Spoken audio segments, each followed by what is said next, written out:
Hi everyone, welcome to another podcast.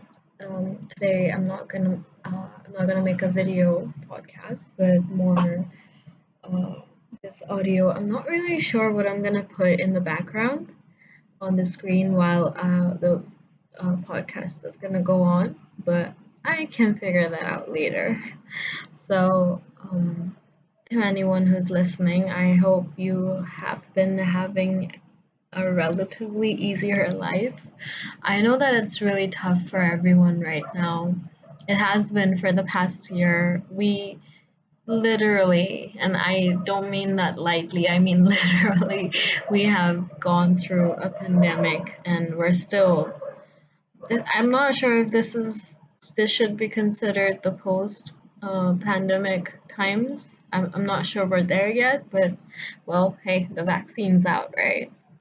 And I feel like we all just came out of it really, really traumatized, and we were not prepared for that at all, were we?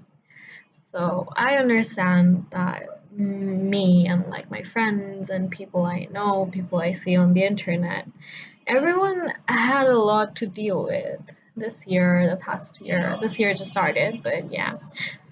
Just 2020 was something else, wasn't it? So I hope that things are getting better for you, and if they're not, just like hang in there. You know, like it gets tough, and it might get tougher, and you just have to be very, very resilient. That's the only advice I can give anyone because sometimes you just don't really have anything to do other than being patient and yeah, you just sometimes have to do that. I'm sorry if that's like not uh, very optimistic of me, according to people. I'm not sure, but for me, that's like the most optimistic view is that no matter how shit things get, no matter how hard things are, if you're resilient enough, if you're patient and you're willing to go through it and come out the other side, like all beaten up and scratched up, but like you're still there. I think that's like knowing the fact that you can do that is like the most optimistic view you can have. At least for me, that's the case now in my entire 23 years of, going through stuff and like learning things. I do acknowledge that I'm very young still, but uh, yeah, I have been through my fair share of things, if you can say. Like I've been through,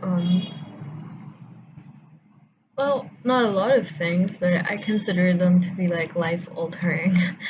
uh, a few heartbreaks here and there, um, friends leaving my life, and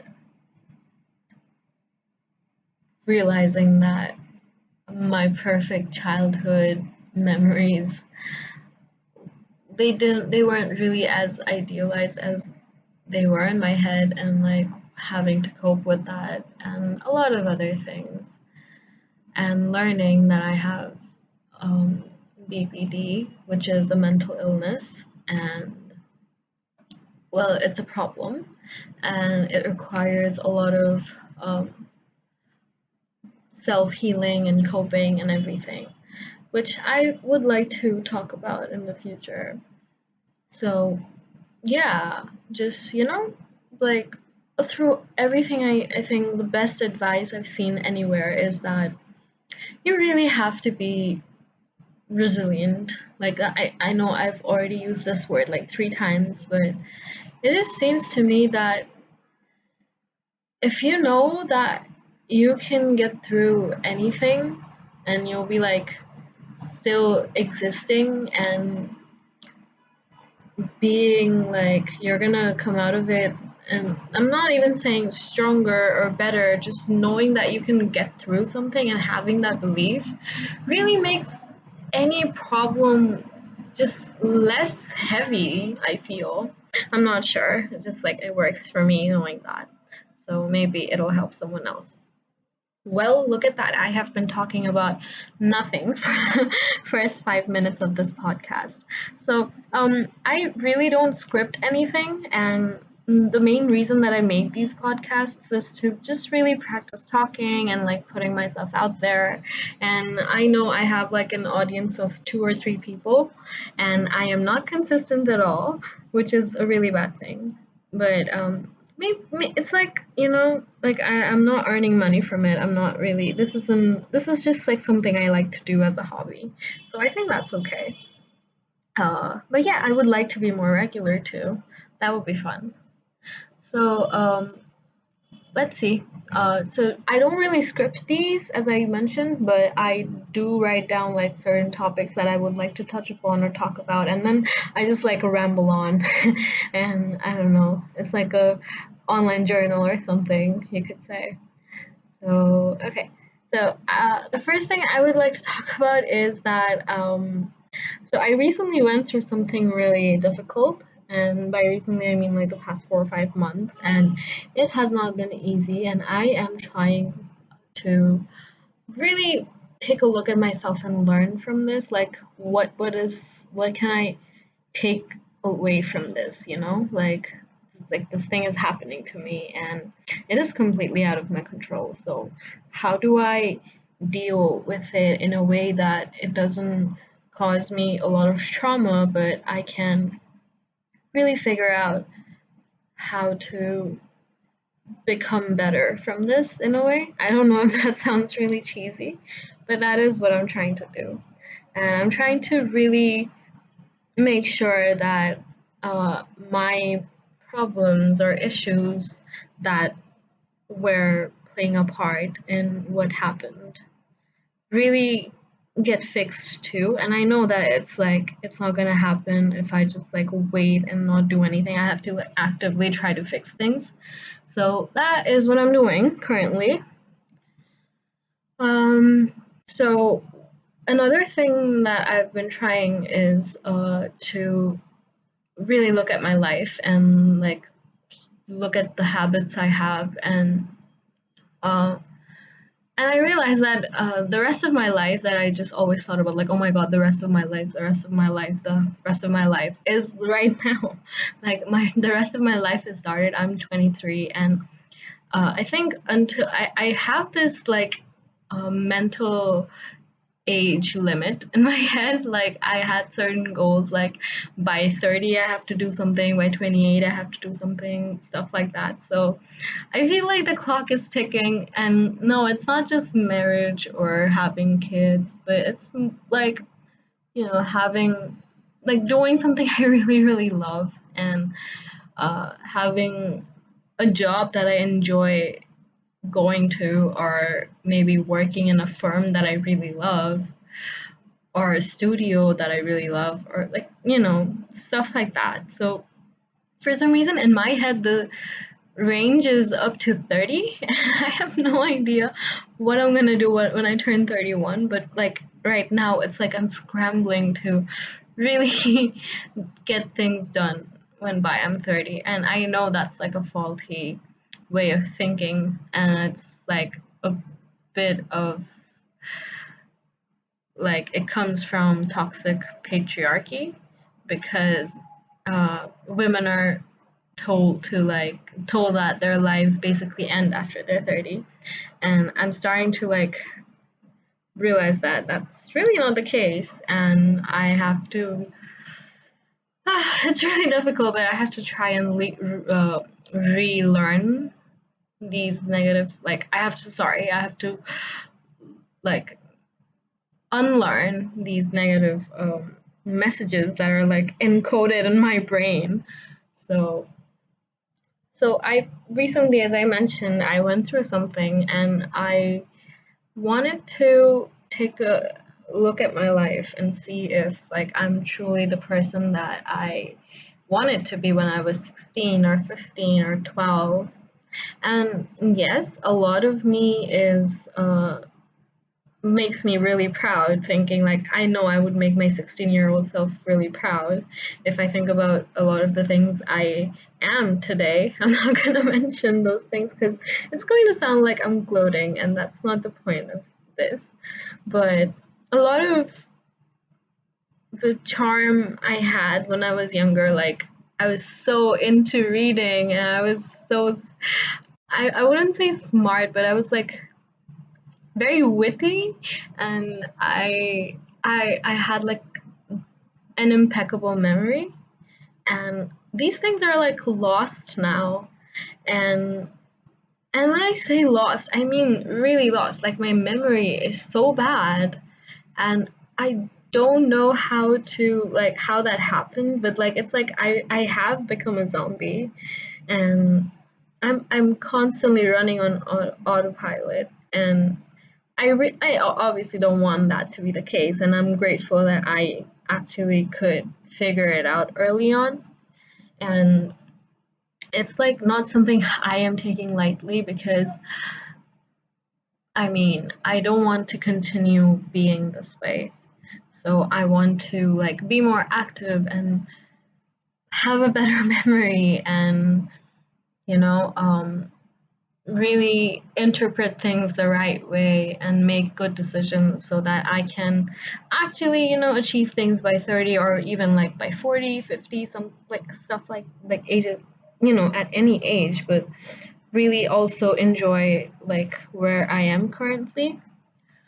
So I think the pandemic, yeah, it was horrible, and it made me, like, it turned my life upside down, but it also really made me sit down and confront my issues, and it was terrible. It was obviously terrible. I hated most of it. I've been feeling vulnerable. I've been really, it's like, just so messy, and like it's like just so gory, and like guts all over the floor kind of thing. Like, oh my god, these are my issues, and I have to look at them. I can't look away. I have to deal with these. And obviously I don't still have all the tools necessary to be able to deal with it. But I mean, I am trying to address my problems, so that's the start, right? And I'm trying to figure out what to do with them. So, the reason that I'm making this huge introduction is like the first point of the video is that I like the thing I want to talk about is that I have recently been getting back to reading. So, as I said, I have a very faulty memory now, and I cannot tell what is true from what is not true. And I realize that that is a really difficult place to be. I only remember things when like a certain thing triggers me, or I'll come across something, and then I'll be dragged back to that memory. And I recognize that this is actually a normal process, but it shouldn't be happening for everything though, right? So, living on autopilot like this is like not something I really want for my life or myself. So I tried to like look online, and obviously the basic advice was drink more water, sleep well, exercise, and start reading more, get into reading. And these things are like such basic, simple truths that we all know, but it's hard to really establish in your life. So I was watching um, PewDiePie's new video that's like not Lowai or gaming videos, but like those little kernel videos he makes where he's like talking about just anything or his life, or just expressing how grateful he is. So one of those videos are where he was talking about how he was not into New Year's resolutions before, but in 2018, I think, he started taking them seriously, and he implemented the fact that he wants to read more, and he implemented that in his lifestyle. And he says it was the best decision he's ever made. And I can truly see how much he's grown in like 2 or 3 years. and he does sound like much more happier and content with his life. And he's like, he doesn't try to please anyone. And like I and he said that by reading more, he used to read more a lot as a child, and he lost that habit when he grew up, and it was the same case for me. So when I saw him like actually get back to reading, and I think he read over 87 books in 2018, and then like more in 2019, I really wanted that for myself. So I have been getting back into reading also. Now, over the years, I've never really stopped reading completely. Like I think at least like I would read one book in a few months, which is really absurd when I compare myself to when I was younger, and I would like read one book a day or two books a day. I was so addicted to books, and then social media came, and the internet came, and I could not keep my concentration or read books properly. And I just stopped at one point, you know. I replaced books with like random content on the internet, like in a news feed or something. And yeah, it's like impossible to escape the trap of social media and whatever. But like I have been trying to limit it now, and I realized like reading books is so much more healthier. It's um, it makes me feel at peace, and it is helping me increase my focus and concentration. And I recognize that I feel so much less groggy. Like I'm slowly returning to being not a zombie anymore, which is exactly what I wanted. So yeah, I'm really, really grateful that PewDiePie or Felix actually made that video, and he's trying to like get his audience to read more and exercise more.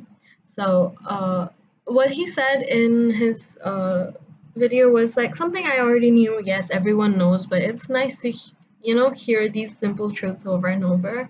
And his advice was, you don't have to do it. You don't have to finish a book like in an hour. It doesn't have to be anything extreme, but like do something, one thing for an entire year, and make it really small. Like read 10 pages a book every day. And I mean, obviously, that's very doable.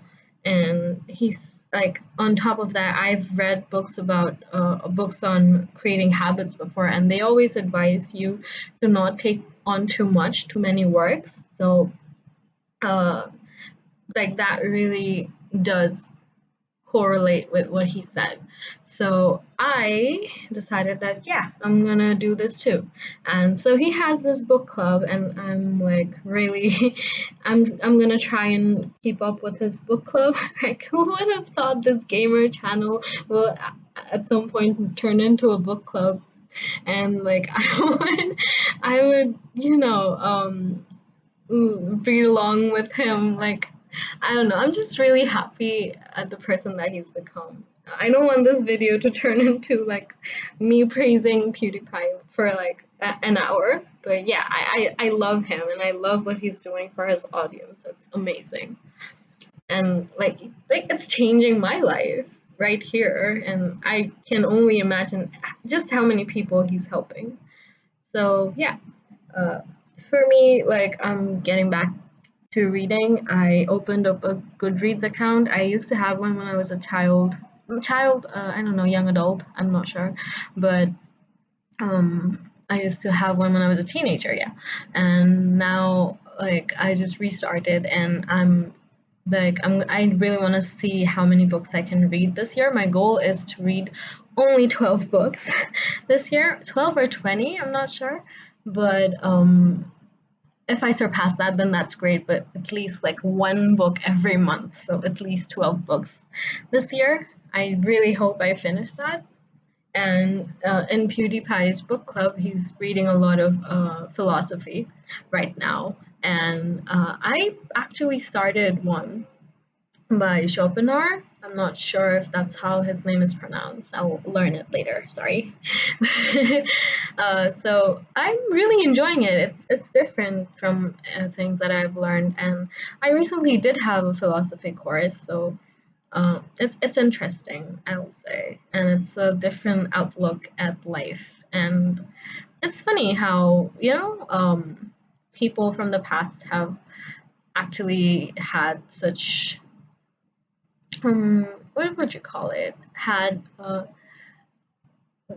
this really wise outlook at life that I feel recent self-help books don't have. Like, I don't mean to shit on anything, but recent self-help books, like for the past like 10 years, I guess it's very I don't know. It's very like it has the right jargons. It has like I feel like it's for clout, for the lack of a better word.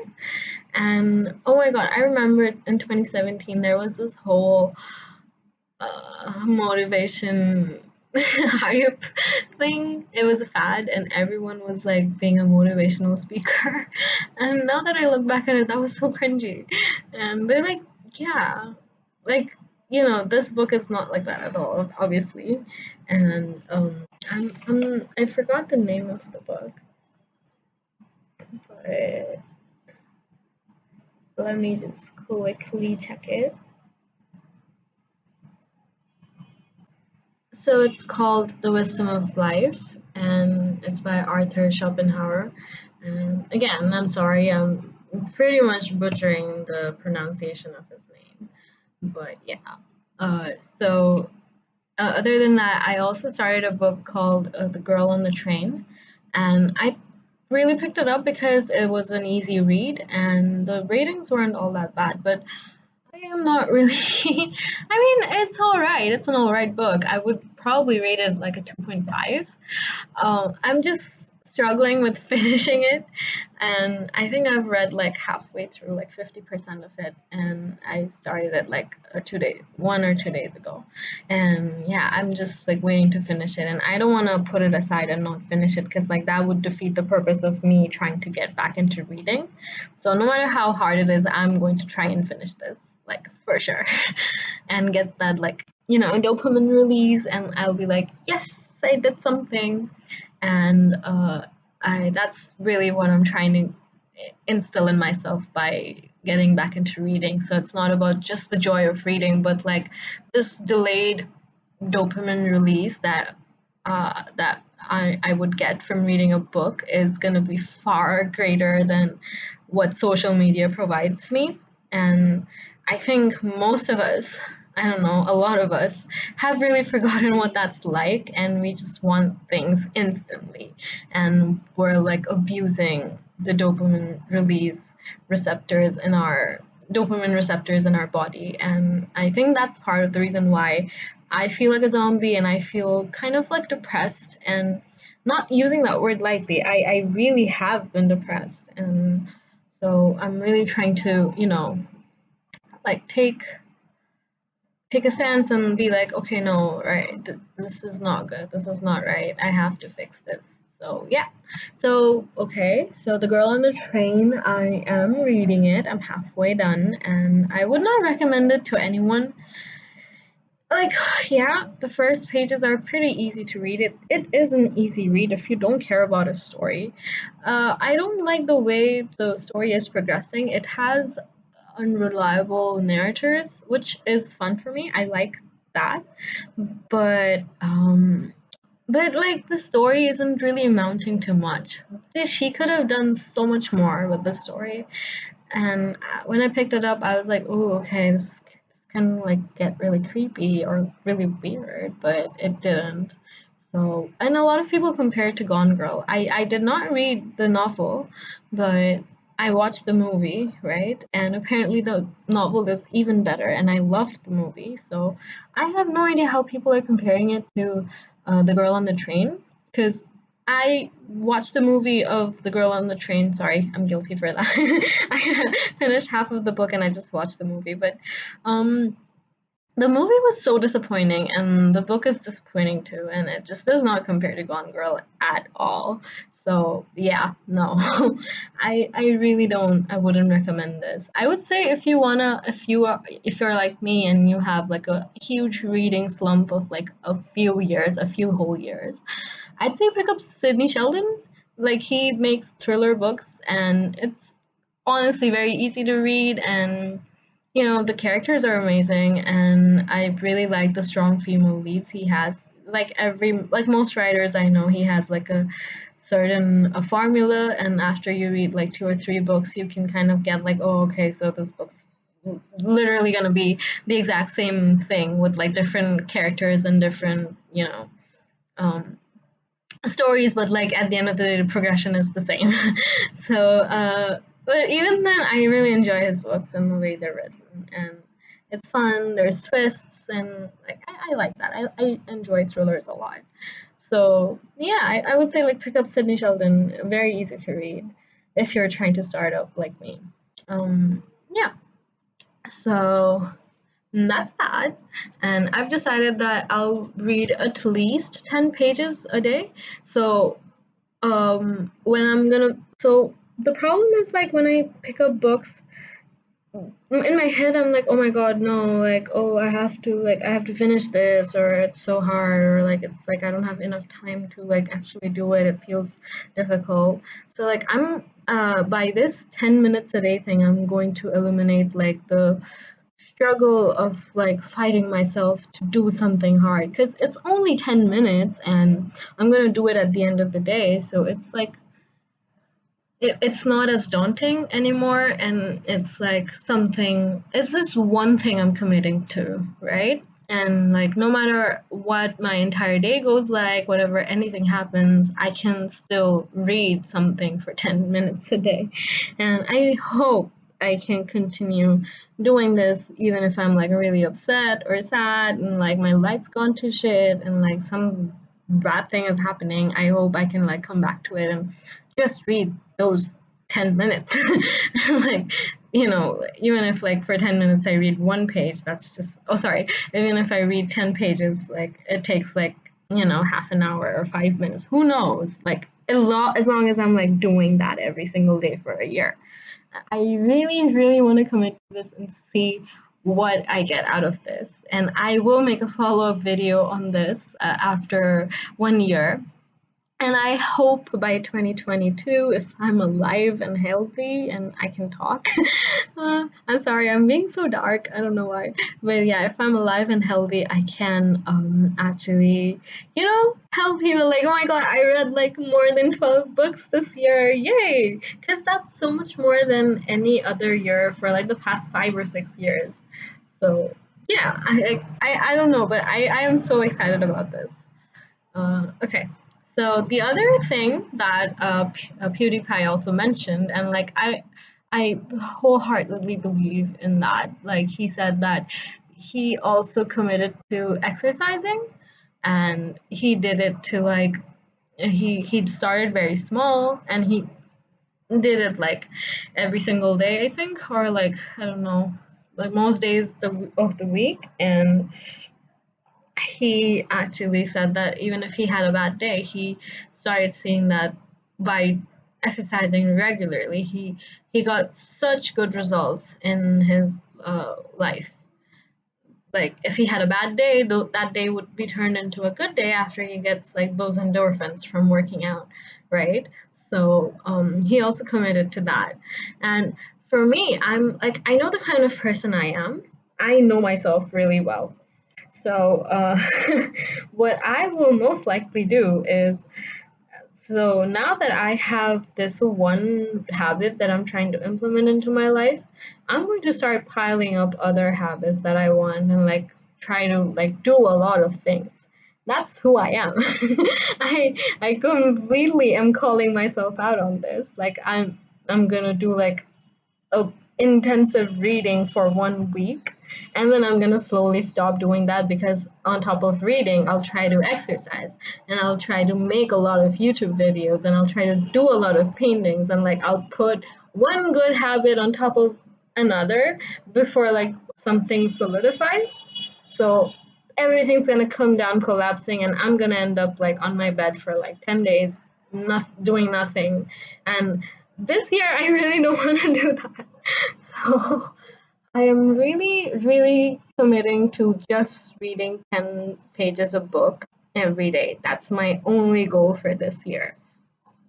Now that I've really put that disclaimer out, maybe for myself or like, I don't know, anyone listening, I am also going to exercise.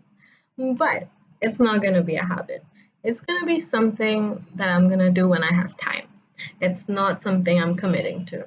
So I am actually, there's a gym nearby my house. And throughout my life, I have always exercised. Like, my mom really instilled this in me when I was younger. Even like reading books is something I got from her, but also like exercising. Like, I remember doing yoga with her when I was like, I don't know, 7 or 8, and then we would go to the gym together. And I've always worked out in my life. I've always been active. When I was younger, I would play outside with my friends. I think that's something millennials got to enjoy more than Gen Z kids or something. And can I call myself a millennial? I'm not really sure, but I identify as a millennial. Please let me be a millennial. I don't know. So yeah, you know, I would I did lead a very active life, and like even at home, always had this. Okay, it's really cringy and not cringy, but like it's kind of embarrassing. But I would like play music and like dance in my room a lot, and I just really enjoyed being by myself and being alone, and I really enjoyed to like. Um, I don't know, like I would play music and try out dance moves and just like, just jump around. And apparently there's a name for this kind of exercise, but I obviously just did it because it was so much fun for me, right?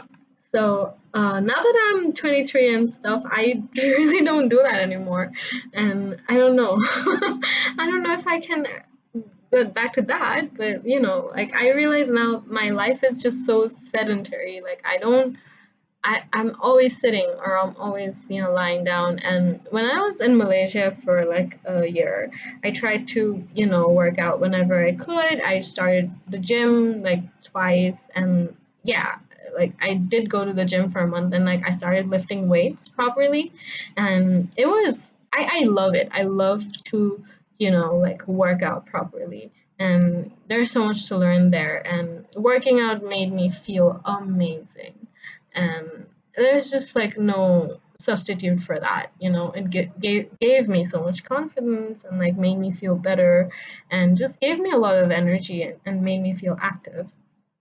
So I really don't have that in my life right now.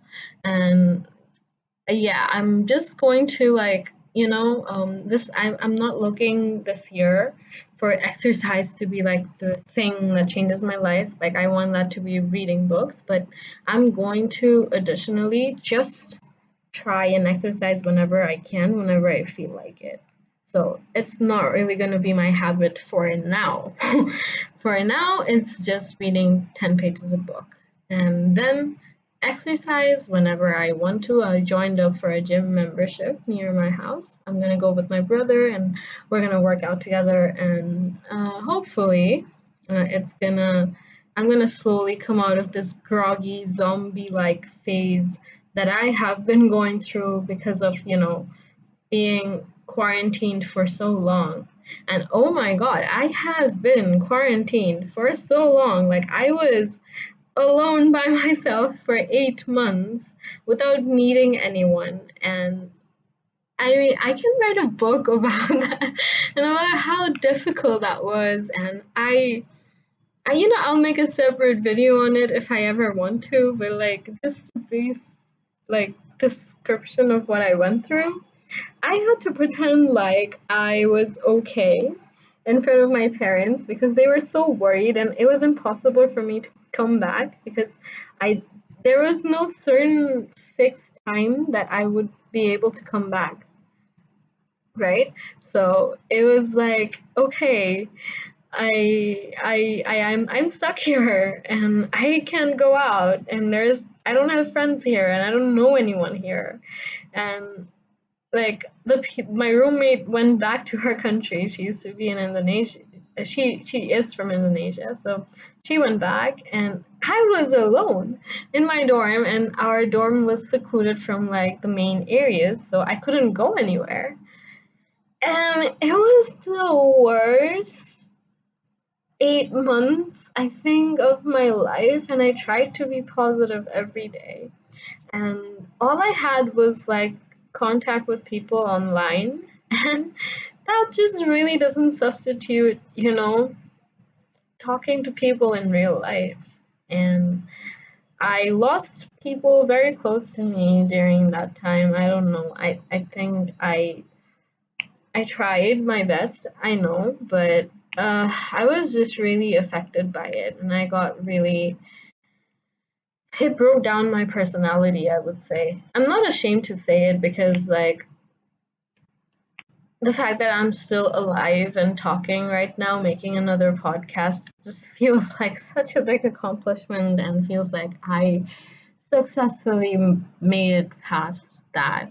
And there were times I thought I wouldn't be able to. There were times I just seriously considered giving up on life. And also, I had to hide this entire thing from my parents because I did not want to cause them any more stress because they were so stressed out. This was the first time that I was living away from them.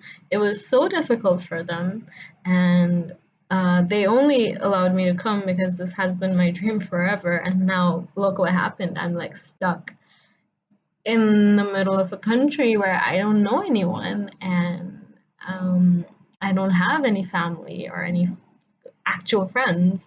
And so if I told them that, hey, I'm like really suffering and I'm like not okay, they would, I don't know, it would break their hearts, and I don't want to do that. So, uh, so I turned to my friends and like people in my life, and some of them helped a lot, some of them did not, unfortunately, and like that really broke my heart too. And yeah, so like slowly I just stopped being the confident and happy person that I have been my entire life, honestly. And I just went through such dark times, and there was like a lot of toxicity in my life with someone, and due to that, I equally contributed to it. I don't know, I guess. And I tried to constantly try to be better there, and I tried and I tried, and I thought like the only thing I can do is try, but like I was stupid enough to do that. But yeah, I tried so much that it just made the whole thing even harder to let go, I guess. And well, that really, really, really chipped off at my mental health, and I was in isolation, right? So this one thing about BPD is that you are not supposed to be in isolation at all. You need people around you so that you're in check, and being in isolation is the worst thing you can do for yourself because you go into depressive states, and like it really like triggers all of your issues, like abandonment issues and everything. And well, the world just sent that to me. The universe just decided to put me in a, well, no, I decided to put myself in a foreign country, but the universe was like, nope, like, no, you don't get to do it the easy way. You could have the hard mode. Like I literally felt like I was playing on hard mode or like the most difficult mode. And so like I had to pick myself up and dust myself off, and it wasn't a linear progress. It happened like I kept collapsing back into, I sound so dramatic, collapsing myself into myself like a dying star, but it did feel kind of like that. I had to like I It wasn't a linear progress. I had to keep on picking myself up, and I would try really hard to pick myself up, and I'd have like 10 good days, and then like bam, something would happen or nothing would happen, and I would like completely fall apart again. And that's when a lot of it is due to BPD, a lot of it is due to isolation, a lot of it is due to the confusion that the whole pandemic situation was causing. And honestly, I don't know how I made it through, and I it just seems like such a distant future that I would be able to come back to be with my family. So, yeah, now that I'm back here and I'm like, I can feel myself healing. I don't know if that sounds very cliched um, or like very dreamy or what. I don't care, but I actually can see myself getting better. And yeah, still right now the process isn't linear, but it is so much better than, back there in Malaysia where I was completely alone in an apartment. No, sorry, in my dorm for 8 months, and I had to cook for myself. I had to clean.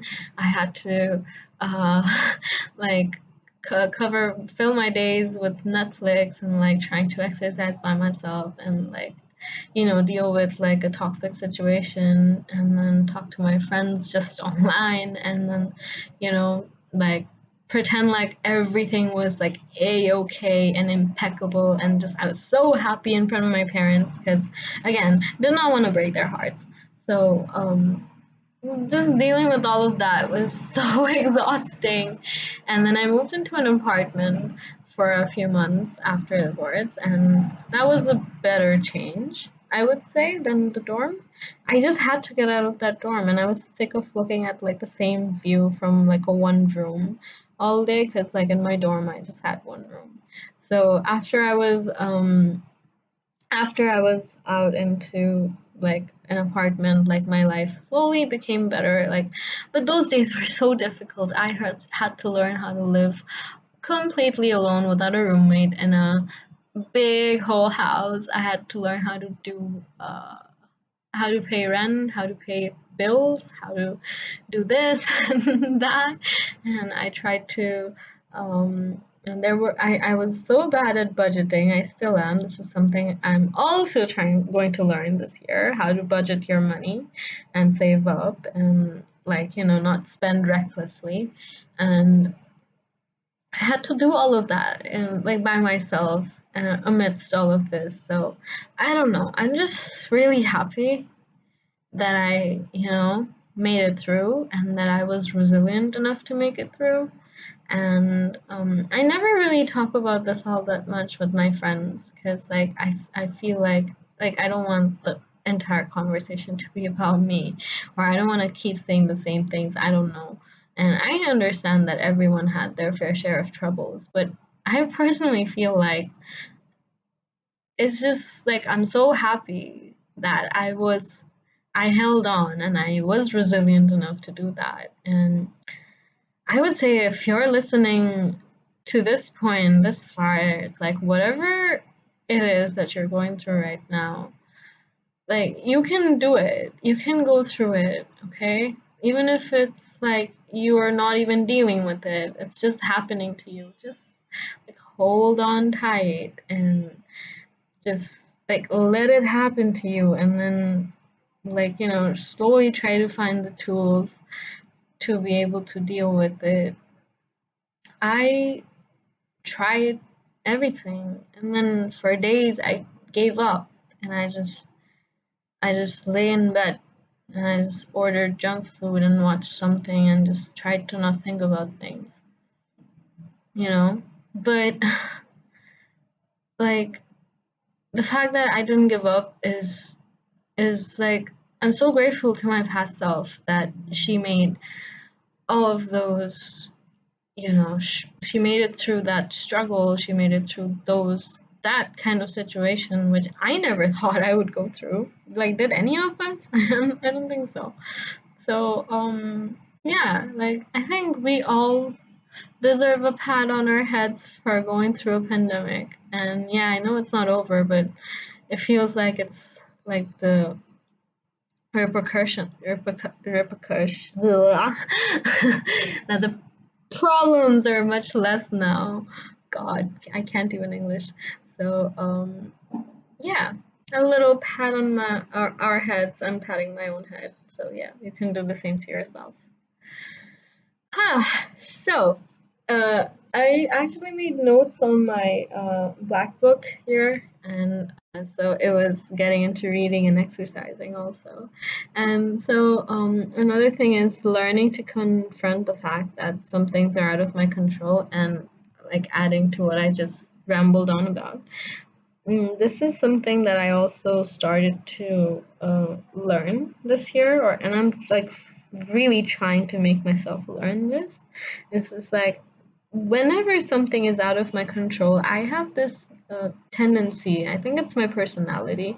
Like if I am faced with a challenge and I'm told I can't have something or something is not going my way, I will never give up. Even if it kills me, I'll just go after it and chase it. And I don't even have to necessarily want it or think it's the best thing. As soon as I'm told I can't have it, I'll go and want it. And it's such a toxic quality to have, and it's like so it's so damaging, right? So like I'm trying to really address that and like change that about myself. And like whenever I feel like going down that path, I'm like warning myself like no, don't do that. Like you have to learn to let things be and let things that are out of your control go. You don't need to control everything. You don't, some things just happen and you deal with them when they happen, you know? And it is causing me a lot of anxiety because, uh, and I'm not just using anxiety as a word, like actual anxious anxiety, is because when I feel like things are out of my control, I feel like my world is crumbling and I get like panic attacks and I just have this really serious tendency of controlling things. And nope, I am not going to do that, hopefully, in the future. And I'm going to get better at that.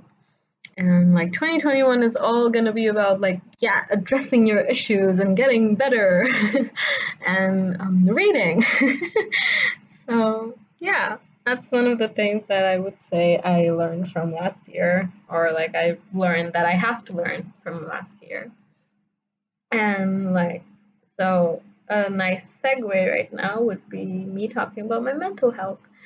So, I figured out that I have mental health issues when I think the first instance was when I was in grade 8 and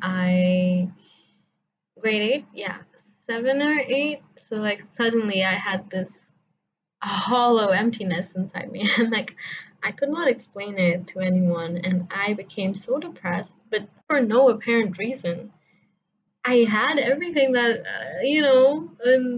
a grade 8 student could want. I was probably what 16, 15, I don't remember, but like I had a good happy family, um like as good as it can be. And I had good friends. I had like best of friends who loved me dearly, and I wasn't dating anyone. That like I didn't I was really young back then. And so like I think I was into this one guy, but like I wasn't really planning on dating him. It was just like a crush thing situation. And so, like I don't know what happened to me. I just really went into this black hole esque pit where I was like there was just it was just so dark and cold, like in my brain and in my heart. And I struggled with that for a month, and I had such intrusive thoughts, and I was really affected by this one serial killer show. And I just started questioning myself like, oh my god, like I started getting scared of myself like, oh my god, what if I do bad things? What if I become a bad person? It wasn't so much that, oh my god, I want to do bad things, but the question in my head was, what if I want to do bad things? Like now that I'm talking about it, and like in the past I have talked about this a lot with people, like it sounds so silly, but I remember just feeling absolutely horrible by that. I understand now that that was just a part of puberty, maybe, but it was also an extension of my uh, illness, or I don't like calling it illness, but like this certain problem that I've been given by, I don't know, Mother Nature or biology or whatever. I've just been given it, and I've been dealt this card.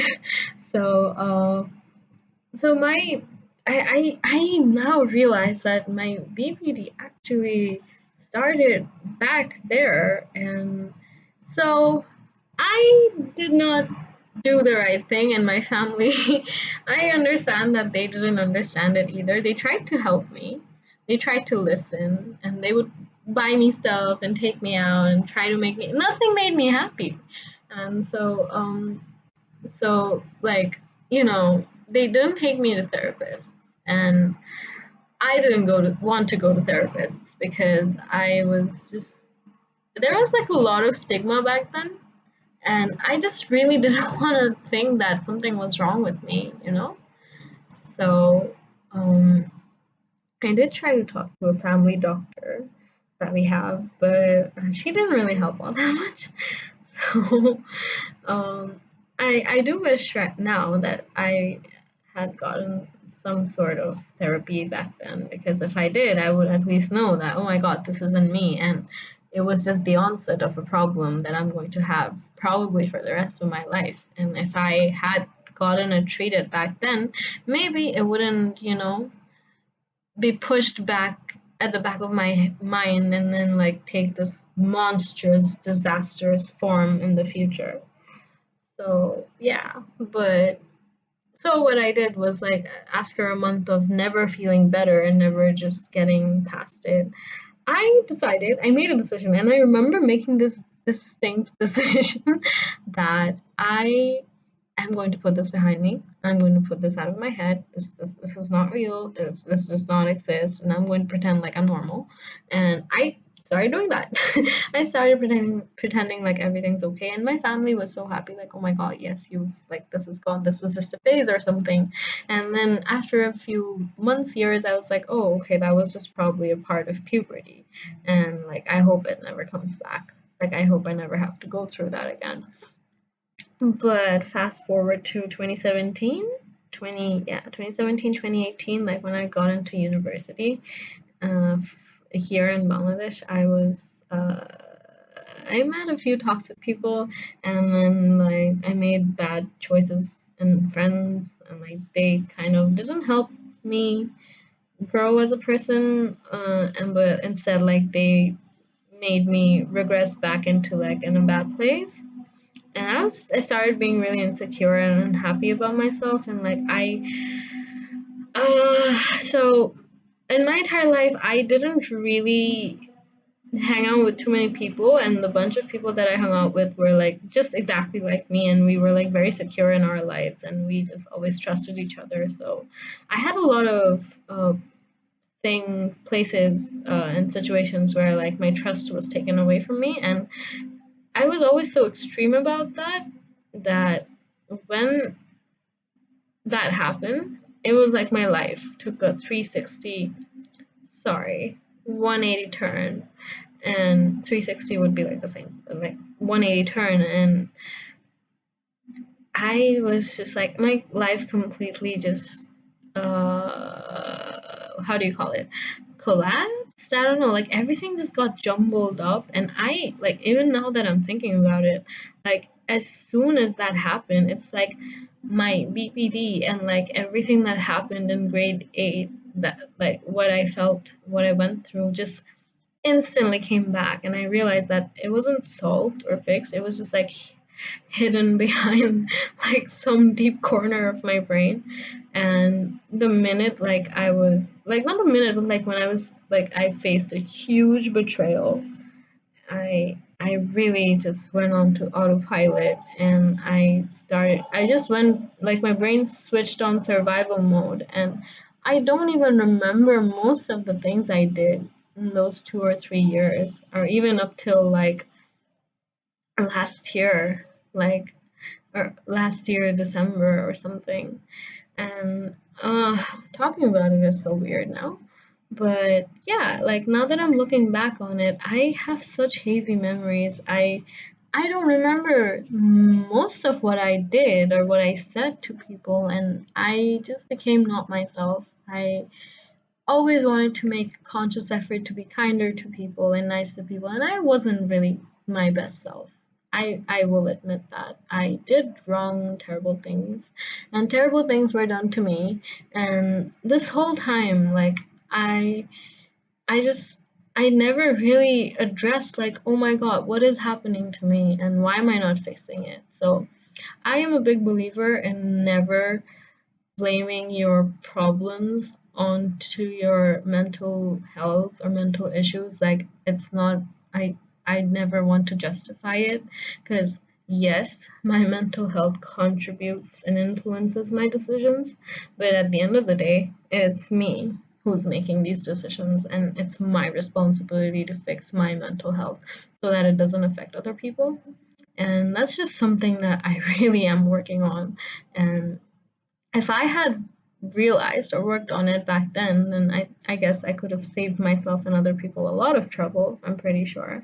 And I wasn't really in an environment where I was able to do that. Like I had some, I was being brought down and being punished, and well, I don't really know how much to blame who, but yeah, I wasn't really in a place where I could, seek help and get better properly. And I just didn't have the tools or resources to do it either. So like go to a therapist and like really get the proper help. So the point of me saying that is that this is how, but like uh by 2018, I think, like end of the year, I realized like, okay, no, I think I have a severe problem, and it's like really bad, and I become unable to function. Like 8 or 7 to 8 days. So like 3 to 4 days a week, I am completely functional. I'm extremely functional. I'm super productive, and then the rest of the week, I cannot get out of bed. I am always like I'm glued to my bed, and like I have no energy. And I used to think I was just lazy, but no, it's like even if I have to go without out with my friends or like do something I'm really passionate about or I was passionate about yesterday, if tomorrow my depressive episodes start, I won't be able to get out of bed. And I started to realize that this is affecting my university work, this is affecting my passion projects and my me I used to work part time, and that it used to affect that. And I realized like no, this is such a big problem, and then slowly it started affecting all of my relationships that I have with my friends and my significant others. So I started to learn about my problem. And the more I learned, the more hopeless I became. I was like, oh my God. Because when you Google BPD and you Google, like, is there a cure for BPD use? Like, if can it ever be fixed? And you just get bombarded with results where they're saying, no, there is no cure for BPD. And that sounds so. ah, that is just like one of the hardest things that I had to confront. Like, okay, I have this and I can never completely cure it. It's always going to be a part of me because BPD stands for borderline personality disorder. So like it's a personality disorder, but it's like a borderline personality disorder, right? So it has some elements of bipolar, it has elements of depression, it has elements of a lot of issues, anxiety, and everything together, and it makes you unable to cope with your life properly. And unless you have like a lot of therapy and medication and with all of that you can manage it, but it never really goes away. So you have to constantly be aware of it and make sure that you are doing and making completely right decisions and not hurting other people because of your illness, and not doing the wrong stuff and doing the right things for yourself. And one of the things about BPD is that you become so impulsive. like you have this impulsivity and you make wrong decisions all the time, and you have a really bad cope you have really terrible coping mechanisms, and there's like a plethora of things that make it really sucky for you to have a healthy normal life. So this year I want to improve upon what I've learned so far about BPD. And now, not to scare anyone that has BPD, I have come across a lot of people that have BPD after I started being vocal about it. And that made me feel less alone. And if anyone is listening, I would say, and if you have this problem, like chances are, like the chances are really slim that someone with BPD is listening. But if you are, I would say, it's I know they say that there's no cure, but hey, this is manageable, right? And we can have healthy lives, but we have to really try every day. Like every day is a struggle, and we have to bring up coping mechanisms. We don't have to be zombies who take pills and everything. And I know, like, it's hard to believe that, but hey, you got this, I got this, we got this, and I really want to make more content on BPD because I feel like it makes me I feel free when I talk about it, because for some reason there's a lot of stigma around this disease, and I don't know. We're not as terrible, okay? We're not as terrible most of the time. And we're not as terrible if people are just willing to listen to us and understand that it's an actual problem.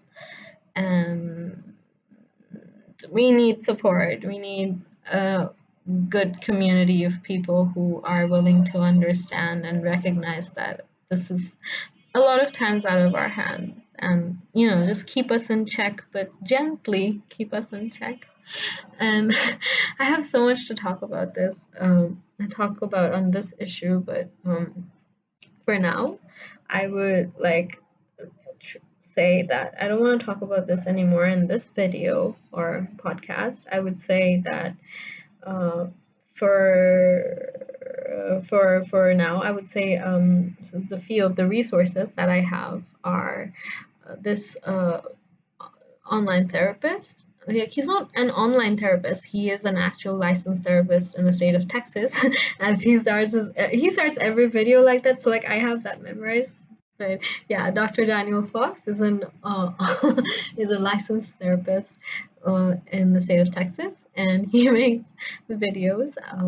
He has these videos like he uploads very very frequently, and he's like one of the only people that I feel like really get what it's like to have BPD. So if you have BPD, please check his content on YouTube. Just type out Dr. Daniel Fox and you'll see like he has so much content on everything. And so I really feel like this is one of the resources that people can use, anyone can use, if you don't have access to therapy yet or you don't have the financial means to get that. Meds are super expensive, therapy is super expensive, and it's not just normal therapy. You need like CBT or DBT therapy. So that stuff is like really, really expensive. So if you cannot afford that, I would say that this is a good place to start. This is a good place to start and learn how to manage your problems. And I also have a lot of workbooks, and you can actually contact me. You can write down in the comments or like email me, and you can give me your email address in the comment section, and I will provide you with the workbooks. And what workbooks are basically books created by professionals, or I don't know, psychiatrists, psychotherapists. These workbooks are meant to be completed, like kind of like homework every day, and they help you really analyze and deal with your emotions and what you're feeling and your intrusive thoughts and all of that, BPD jargon and everything. So these workbooks help you become grounded and focused. And it's a lot of commitment, it's a lot of work. It's so tedious, but if you do it, if you do the work, you can actually become very functional in your life. I believe so. And lastly, I would recommend the show, what's it called? Crazy Ex-Girlfriend. So it starts off with a girl who is like crazy about this guy, and at first glance it feels like a very very typical show, and she does all this crazy stuff, and like we all know that girl who's like who's so into this one guy who will not date her, keep her as a friend, and she does not stop pursuing him. She even goes to the length to even ruin the relationship just so that she can have him.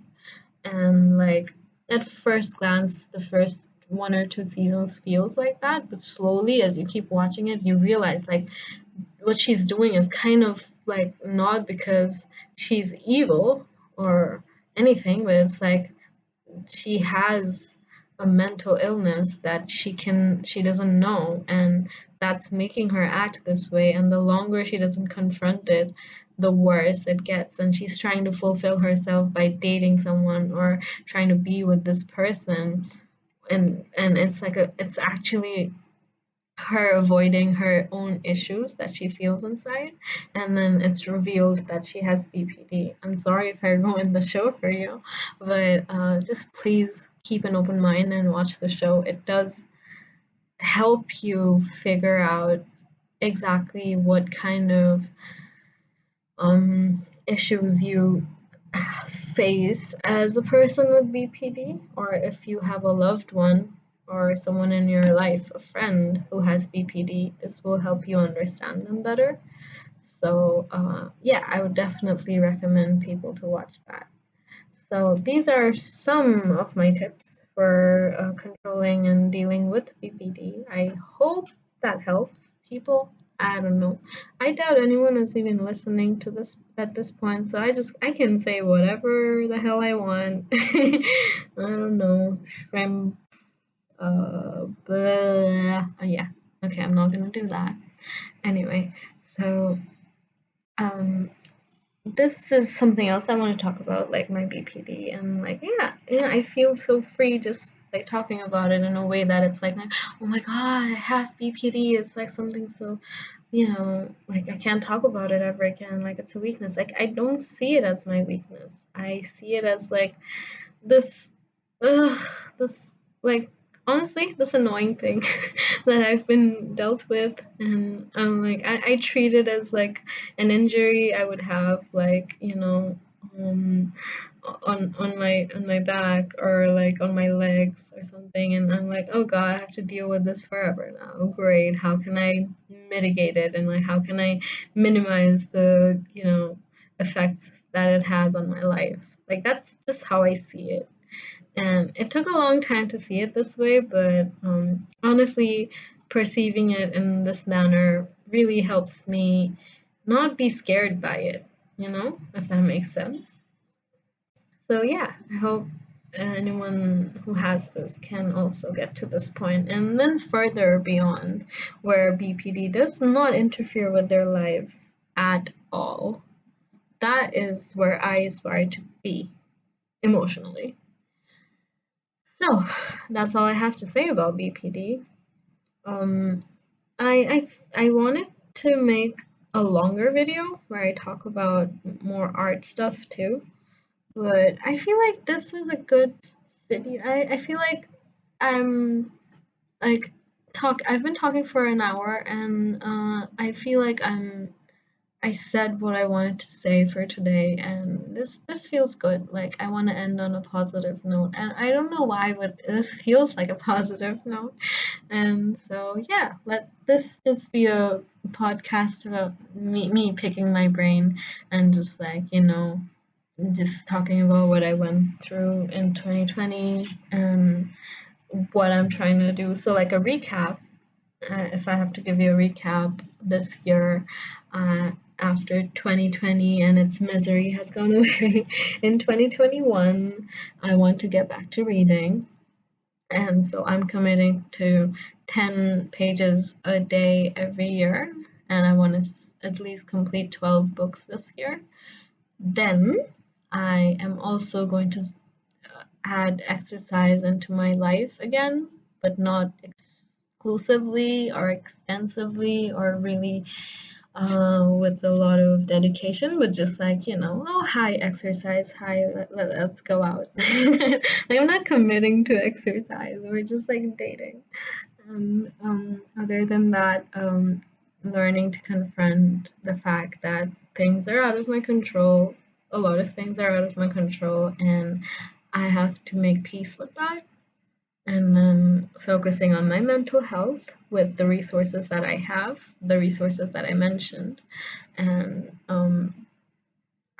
yeah, lastly, another tip I would like to share with people that have BPD is that every morning that I wake up, I've started to play one Dr. Fox video or any video that helps talk like that people have made about BPD. So by doing that, I'm setting the tone for the rest of the day where I'm like, okay, I have a problem, but it's fixable if I manage my expectations and my mood and my emotions. And I have to constantly remember that I have this problem, right? So, yeah, that's another tip I can give you. So, like, basically, what I do nowadays is like I wake up and I play something on my computer on YouTube that, yeah, okay, something about BPD, like Dr. Daniel Fox talking about some issue, and I play that, and I'm instantly reminded that, okay, I'm gonna be okay. I do have this problem. I have to keep that in mind, and that sets the tone for the rest of the day where I'm very aware of what I'm doing. And yeah, it can feel tedious and exhausting sometimes, but it's just what we have to do. So I hope that feels helpful to people. And let me know if you want me to make more content on BPD. I definitely want to. And well, if even if no one wants me to, I'm gonna keep making it because I don't know, it makes me feel so light talking about it. I feel good talking about it. And yeah, that's it. So, I don't know when I'm gonna make another podcast. I'm not the most consistent when it comes to podcasts, right? But I know for a fact that if I'm not dead, I will make a podcast some other day, maybe next year, maybe 10 years from now. I don't know, it can be tomorrow. Who knows? The element of surprise. So, yes, that's all I want to say today, and have a good day. If you listened this far, thank you. You have a lot of patience, man. You have so much patience. Like, congratulations. Um, so yeah. Okay. Bye bye.